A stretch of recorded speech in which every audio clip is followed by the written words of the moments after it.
Aquí te muestro otro resumen sencillo.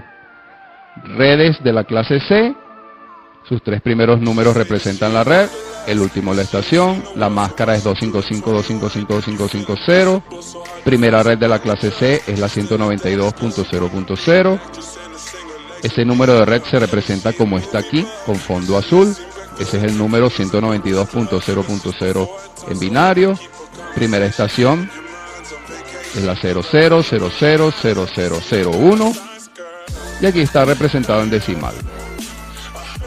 Lo mismo para la última estación, lo demás sigue igual, lo único que cambié fue la estación a 254, se representa como 7 unos y un 0. Y esta sería la última estación de la primera red. La primera red, como ya sabes, de la clase C es la 192.0.0. Y la última red, la 223.255.255. Aquí tenemos exactamente lo mismo, pero para el caso de esta última red. En binario 223.255.255 se representa como está aquí con fondo azul, la estación 1 como está aquí con fondo rojo, y obviamente el valor en decimal es este que está aquí. Última estación, primera estación de la última red. Estación 1 es la primera estación. Última red 223.255.255.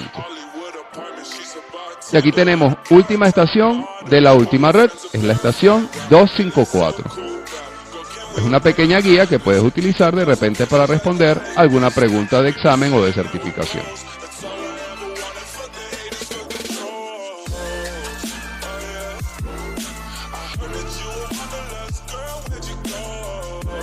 Las redes públicas de la clase C comienzan en 192.0.0, esa sería la red 1, y terminan en la red 223.255.255, que sería la red 2.097.152.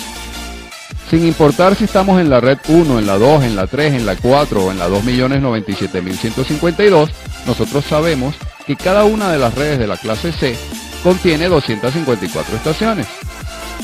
Al multiplicar los dos valores, en otras palabras, las cantidades de redes o la cantidad de redes por la cantidad de estaciones, obtenemos el total de hosts o estaciones posibles, que en este caso nos da como resultado 532.676.608 hosts. Y de esta manera sabemos hasta dónde pueden llegar las direcciones IP en una red de la clase C.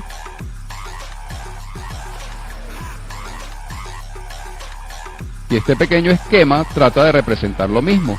Podemos tener más de 2 millones de redes, de segmentos de red en la clase C. Por ejemplo, podemos tener el segmento 192.0.0 o el segmento 200.8.10, que también es de la clase C. O el último segmento posible, que es el 223.255.255. Y sabemos que cualquiera de ellos va a tener solo 254 estaciones. Al sumar todas las estaciones posibles de todos los segmentos, llegamos por supuesto al mismo valor, que es 532.677.608 hosts.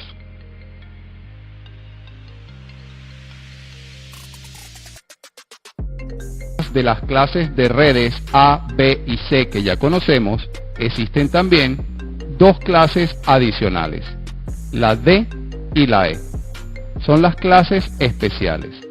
En Internet, una dirección de la clase D comienza en 224.0.0.0 y llega hasta la 239.255.255.255. No busques máscaras en estas direcciones de red porque son direcciones especiales. ¿Para qué se utilizan las direcciones de la clase D? Para hacer lo que se llama un multicast. Cast es difusión y multi es múltiple. Multidifusión de grupos de computadoras. Por ejemplo, cuando deseemos enviar un mensaje a un grupo de computadoras en particular, utilizaríamos direcciones de multicast de la clase D.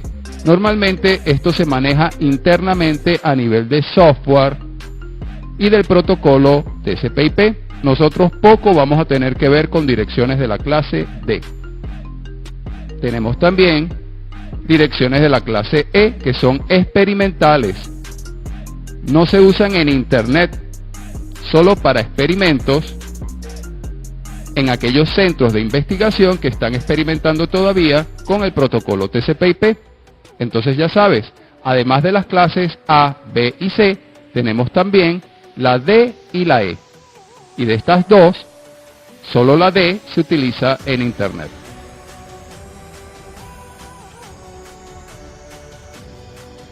Las direcciones de la clase A, B y C que se utilizan en Internet reciben el nombre de direcciones públicas.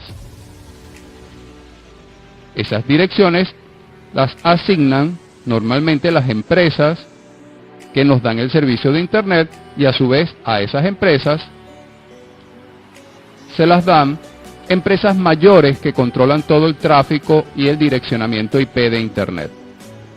Entonces son una cadena de empresas y nosotros somos los usuarios finales.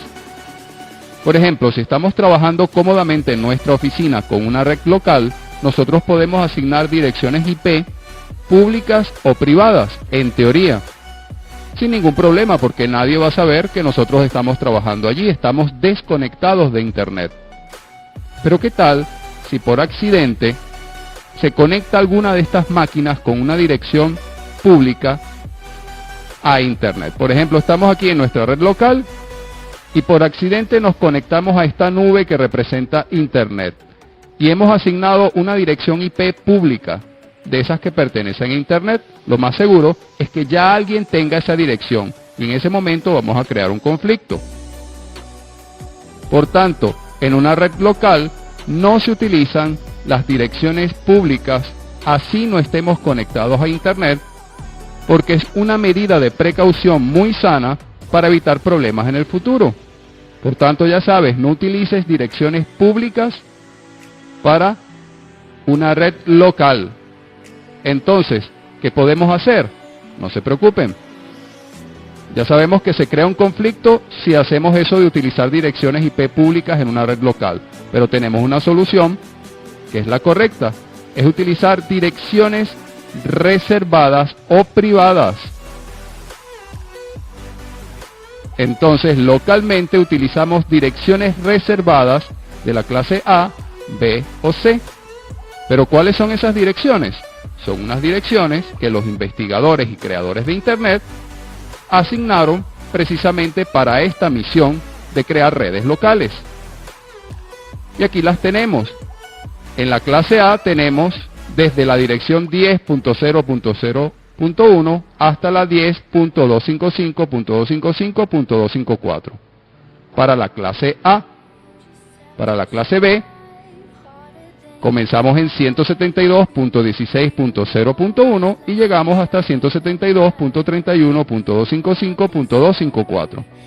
Y para la clase C, 192.168.0.1 hasta la 192.168.0.254.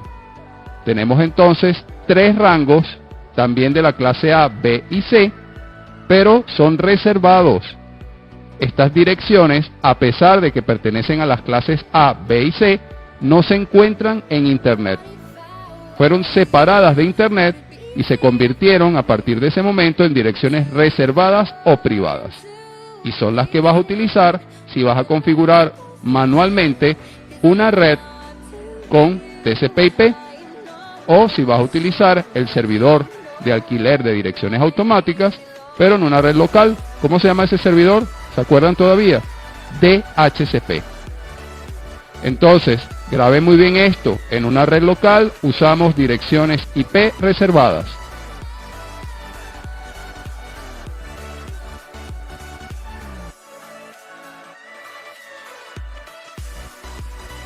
Adicionales D y E y de las direcciones reservadas o privadas tenemos una serie adicional de direcciones especiales.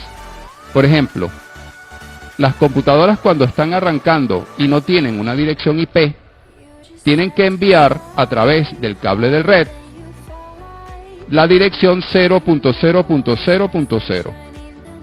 Todas las tarjetas de red que no tienen una dirección IP asignada, lo primero que hacen al activarse es enviar esta dirección de solicitud de alquiler de una dirección IP. Entonces, ¿cuál es esa dirección? La 0.0.0.0.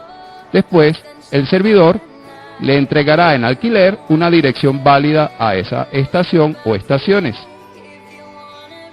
Tenemos otra dirección especial que se llama dirección de red.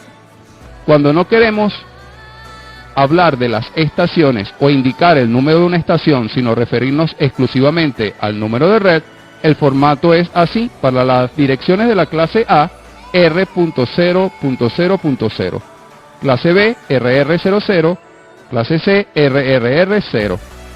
Un ejemplo sería este: 120 es menor a 126, quiere decir que es una red de la clase A o una dirección de la clase A, y el resto de los valores los colocamos en 0, porque no nos estamos refiriendo a las estaciones de la red 120, sino a la red 120 en sí misma.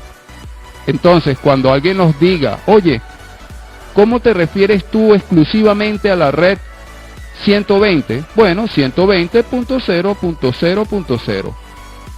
Lo mismo aplica a las redes de la clase B y C. Si alguien les dice, mira, envíame la dirección de tu red de la clase B, solo tendrían que enviar los dos valores iniciales seguidos de dos ceros en el caso de las redes de la clase B.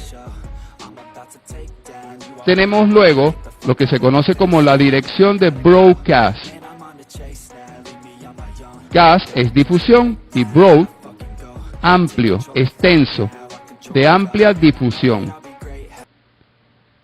Este tipo de direcciones se utilizan para enviar mensajes que van a llegar a todos los usuarios, bueno, en este caso a todas las máquinas o hosts de una red.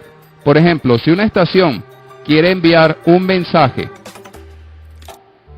a todos aquellos que participen en una red de la clase A particular, el mensaje sería, por ejemplo, 120.255.255.255. Podemos ver aquí en forma simbólica, en notación simbólica, cómo sería una dirección de broadcast. Para la clase A se escribe el número de red al cual le van a llegar los mensajes, y donde irían los números de estación colocamos todo en 255. La clase B colocamos los dos primeros números para identificar la red a la cual queremos que llegue el mensaje, y donde van las estaciones colocamos 255 y 255. Ya internamente el protocolo TCP/IP sabe que estas son direcciones de broadcast.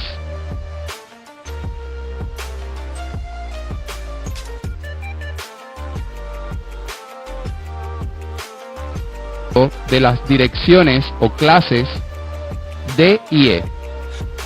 Después hablamos de las direcciones privadas y explicamos su uso, la importancia de utilizarlas localmente en nuestras redes. Y ahora lo que estamos haciendo es avanzando un poquito más en el tema de las direcciones especiales. Normalmente estas direcciones especiales son controladas a través del software de comunicación. Quiere decir que uno, como usuario o administrador de red, no tiene que escribir la dirección 0000 para que vaya por el cable y nos alquilen una dirección IP. Todo esto sucede automáticamente. Tampoco tenemos que escribir manualmente una dirección de broadcast, pero cuando la veamos en algún reporte del software, nosotros inmediatamente nos vamos a recordar de esta sección de nuestro curso de TCP/IP y decir, seguro que se trata de una dirección de broadcast. Bien, entonces simplemente hay que saber de estas cosas porque aparecen reportes, nos hacen preguntas y si no sabemos contestar, quedamos mal. Bien, sigamos con algunas direcciones adicionales, especiales. Tenemos la de loopback, ya la conocen. Cuando quieran probar su tarjeta de red y no estén en red, ejecutan el comando ping, que ya lo deben conocer, hacia la dirección 127.0.0.1. Si queremos hacer un broadcast total a todos los segmentos de redes que estén conectados con nosotros, 255, 255, 255, 255, es la dirección que enviaría el software de comunicaciones. Eso es un broadcast total. Y bien, hemos avanzado bastante hasta ahora con TCP/IP. Por supuesto, solo es el comienzo. Dominar TCP/IP nos da un gran poder como administradores de red. Y además nos da prestigio. Muy pocas personas dominan de verdad TCP/IP como debe ser. Así que vamos a fijarnos esa meta, llegar a un nivel muy avanzado con TCP/IP.